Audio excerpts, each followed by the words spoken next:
Hey guys, I'm Clint Flair Woo, and today I'm bringing you a Division 2 build video, and this is a PvE build, only PvE in all honesty, and it is very effective because of the talents I'm using, the superb cooldown reduction, and more importantly I'm using two sets of skills that are not really used as often as they could be.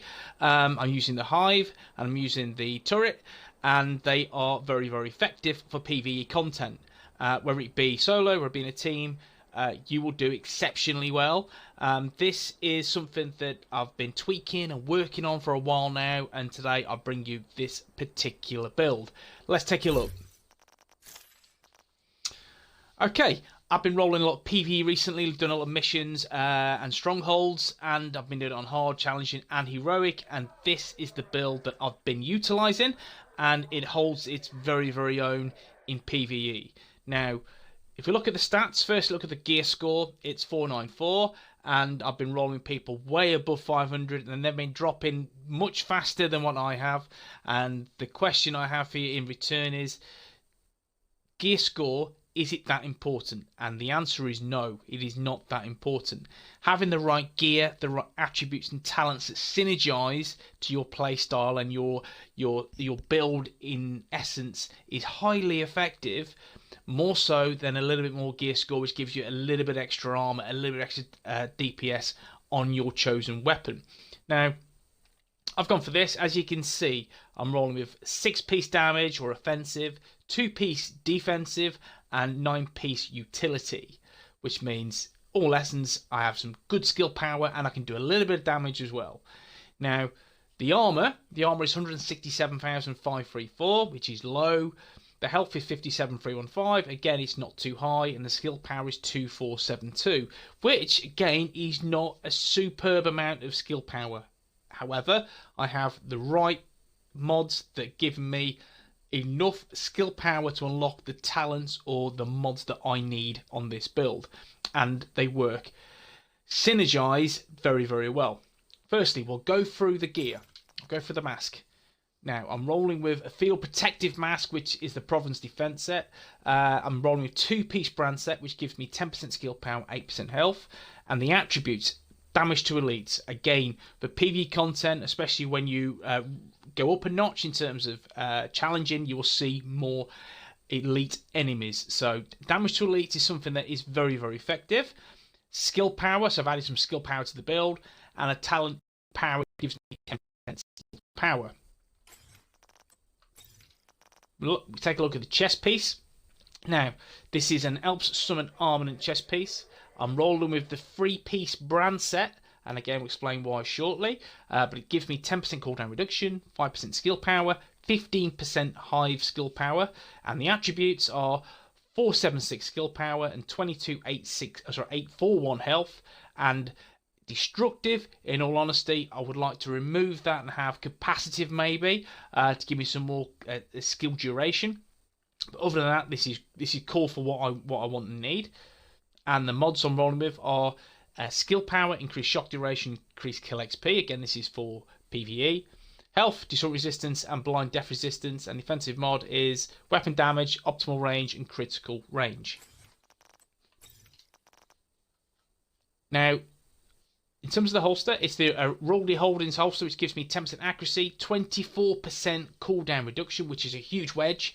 And the offensive mod slot is weapon damage, optimal range, and critical range. Now, the second piece of Providence Defense I'm rolling with is this particular one, is the knee pad. Again, I've got skill power and health as the major attributes, and the attribute on the holster gives me 307 skill power and empowered 10% skill power. You could roll with calculated, which is really good talent to use. However, it takes me a bit lower than where I need to be, so empowered gives me the extra 10%, so I've opted for empowered on this build. And the offensive mod slot is weapon damage, SMG damage, shotgun damage. I'm not bothered about the bottom two. I'll just take the 1.5% weapon damage and run with an AR and an LMG. Now the gloves. The gloves are cooldown reduction, skill power, and hive skill power, which is the Alps Summon Armament set. And the major attribute is skill power 229 and capacitive. That gives me 20% skill duration. Again, I'd like that on the knee pads, but it is what it is. Weapon damage 1%, shotgun critical chance 1%, critical range 2%. Again, it's just for the weapon damage of 1%. And then finally, this is my backpack. It's the third piece of Alp Summon Armament. Again, it's cooldown reduction, skill power, hive skill power. The attributes 450 skill power, cooldown reduction is 17%. And the talents, tech support, kills by active skills, grants 25% skill damage for 10 seconds. Again, this is going to affect my turret. This is going to take it from a base of 7.5 to around about 9.5, perhaps even more, which is really good. Destructive, again, explosive damage. And then in terms of the mods, it is skill power with turret skill power and hive skill power. And the weapon mod is weapon damage and damage to armor.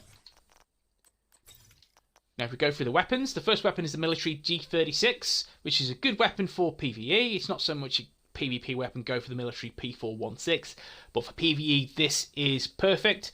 Perpetuation, kills grant plus 5% skill duration, ammo and charges to the next skill used. Max stack is 10. Allegro for that 10% rate of fire, and Rooted, while equipped and in cover, all skill damage and healing is increased by 25% for 10 seconds. Buff is lost when exiting cover, can occur once per 25 seconds. And this is a very good PvE skill talent to use. And again, make sure you have something like Rooted or In Rhythm or Recharged there on your primary or secondary weapon to ensure you're getting the maximum output from your skill build. I've opted for this, for the skill damage and the healing. Again, you spend a lot of time in cover with this build, so this is a brilliant talent to use. And in terms of the mods against accuracy, rounds, critical hit chance, and damage to elites on the military G36, my secondary is the infantry MG5. I mean, a lot of people will go for the chatterbox. I mean, a lot of people, that's their primary choice. Not for me, in all honesty. I've opted for this particular weapon because it has the talents that I want on this build. Talent Spike, headshot kills grant plus 25% skill damage for 10 seconds. Really good talent to have on the build. 10% rate of fire for Allegro, and Recharged. While equipped, skills deployed full armor have plus 25% duration, charges, and ammo.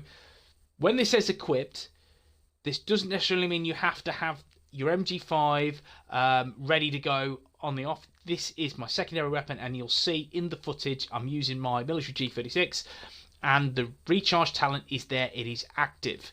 It's active at all times once I'm at full armor. So the key with this is make sure you are in cover, full armor. You'll get the benefit from Recharge and Rooted. So your skills deployed at full armor at 25% duration. And again, you've got some capacitive on the build, which gives you another 20% duration, which is good. And charges, which affects the hive. And ammo, unfortunately not. I've got nothing that will benefit from this on the build. In terms of mods, it's stability, reload speed, stability, and more stability. Obviously, I'm running survivalist. Again, I'm trying to keep people alive and get that protection from elites, which is nice. Survivalist specialization are fully maxed out, and it is, in my opinion, a really good PvE talent, or sorry, specialization to use. It has that good all-round ability, and I'm using it on this particular build because it synergizes very well, in my opinion. Now the skills, the nitty-gritty, we'll start with the hive. Okay, I'm using the Restorer Hive, and this is my healer. This is keeps me alive. It keeps my teammates alive. There's so many times I have to drag people into the surroundings to make sure they get the buff, they get the extra charge, because it will give them a huge boost to their armor, which is nice. And you're looking at health of 126,332. That's the health of this Restorer Hive, and the healing is 25,266. And that's per hit point, which is really good. All you would do is drop it in your area, encourage people to stay in that vicinity, and then you would easily boost and buff your team of armor, which is good. And that's what you need if you're going to play this particular role in PvE content. Having this and synergizing it well with the turret, again, it works hand in hand, and for me this is a very good way to roll in PvE. A lot of people go for the chem launcher, which is taking a nerf in the next patch, so I'm trying to give you guys options in terms of if you want to be a healer, if you want to be the skill build, and a lot of people doing PvE, PvP, everyone wants to run and gun, PvE, people want to play tactically and use the mechanics of the game, and this is a very, very good option. Now, the mods, stim efficiency, and cooldown reduction, and duration. I've already got some capacitive on the build and the talents which synergize very well with this particular skill to make the hive last a very, very long time, which in turn will boost your teammates. And these, again, a mishmash of the right mods make sure that the hive restorer is the go-to talent on this build. You don't have to roll with this. You could roll with the drone if you wanted to. You could roll with Seekermon if you wanted to. However, I've gone for the hive because I want to make sure my teammates are healed. You don't see that many healers in PvE. A lot of skill builds and not many healers. And I want to ensure that I am giving my teammates the best boost possible to deal that damage and DPS. In terms of the second skill is the Assault Turret. It's got a cooldown of 25.5 seconds, but again, ignore this. And when I show you the cooldown reduction, you will understand why. But it is not 25.5 seconds. It is not even half that time, which is good. As your duration, 144 seconds. The health is 126,332. The damage, the base damage, may I add, is 7995. Now, in terms of the mods I've gone for are 29.1% damage. You need skill power of 2915 to make sure that this mod is available. My skills are 2472. However, I'm rolling with some sexy mods that increase my turret skill. So this is just about available. And the housing slot is cooldown reduction and more cooldown reduction to make sure there's 27% cooldown reduction on this particular skill variant. This works very well. 25.5 seconds, the cooldown, it is not that, and we'll go through why shortly. But my advice in terms of both skills, and again, a lot of people still don't do this and don't understand, do not let the skill run out. Make sure you dismantle it by holding the RB or the left B, whichever way you've got your skill set out. When you've got about 10 seconds left, dismantle it. You will half down the cooldown time. Okay, and with this, again, you will halve it again because of my cooldown reduction. So this, in terms of turret, is back every 7 to 8 seconds. It is that. Really, really good. And that's what you want with a assault turret. It's going to deal damage. You want to make sure it's back as often as possible. Every 25 seconds for me is not good enough. I want to make it quicker. And I have. And when we show you the stats, I'll explain further why. Okay, so that's the build. Let's look at the nitty-gritty in terms of the stats, and we've already seen the gear talents and the weapon talents and how they synergize, but let's look at the nitty-gritty and how this works. Weapon damage is 14,000, critical hit chance 5%, critical hit damage 25, headshot damage 55. You're not dealing a hell of a lot of damage with this build. You're there, and you are shooting marshmallows at times. That's not the purpose of the build, because it's centered around your skills. However, dealing a little bit of damage is always nice, and you deal okay damage with this particular build that I've set out for you guys today. All weapon damage bonus is 8%, assault rifle damage is 15%, shotgun 15%, again that's because of the basics survivalist specialization. Damage fleet 28%, it is kind of there or thereabout. I'd like a little bit more, but I'm happy with that. Armor damage 1%. My armor is 167534. Max health 57,000. Health regen 28,658. And the nitty gritty of the skills, and we'll just stop round about here. So my skill power is 2472. Now we'll ignore the next one, the skill cooldown reduction, for a second.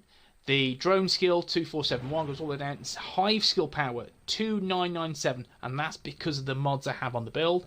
And the turret skill power 2972, and that makes me unlock that sexy 29% damage turret, which I don't want to lose. That 29%, that's really good, and I want to make sure that is active at all times. So I invested my mods into these two skill variants, high skill power and turret skill power, to make sure that These skills are as effective as possible. And the high skill power, the mods I have can be better. Trust me, they can be better. So if you've got better mods, use those mods. This is a foundation, and in all essence, it works awesomely. It really, really does. Now, skill cooldown reduction, 51%. That cooldown reduction, that's going to get this back, or my skills back. It's super quick. So once you drop your turret, once it starts dealing damage and the NPCs have gone, pop that turret, you would get it back 7-8 seconds. At worst case scenario, you'll get it back in 14 seconds. Yeah, 14 seconds. So if we talk about the Hive you'll get it back in about 35 seconds. And in terms of charges, it'll go from the standard, which we'll take a look, which is about 25, I believe. Yeah, 25 charges. It automatically goes to 31 and can go to 37 charges. That's 37 hit points for you guys to be boosted and your teammates to be boosted. So is the Hive a really good PvE skill to use? The answer is yes, if you build it correctly. And again, the mods, as you can see, 1684, 1630, 1038. Once I get better mods, this will be even better. You know, I'm going to go for cooldown reduction and more efficiency, and a longer duration is going to be, this is OP. Simple as that. This is an exceptional PvE skill build in itself, and it can be better given a couple of tweaks. You know, I like a bit more skill duration in terms of capacitive to replace destructive. Other than that, it's really good. And I hope you guys enjoy this video. And if you utilise this build, let me know how you get on, because it is awesome. Trust me. I've spent many hours using this in PvE, and I've been healing so many players, and I'm always the last to go down, guys. So this is a really strong build for PvE. Okay then, guys, I hope you enjoyed the video. If you did, drop a like. It's always good and it helps the channel. And you want to see more Division 2 content, please smash the subscribe button. I'm really keen to see your feedback, and just, guys, keep being awesome. Take it easy.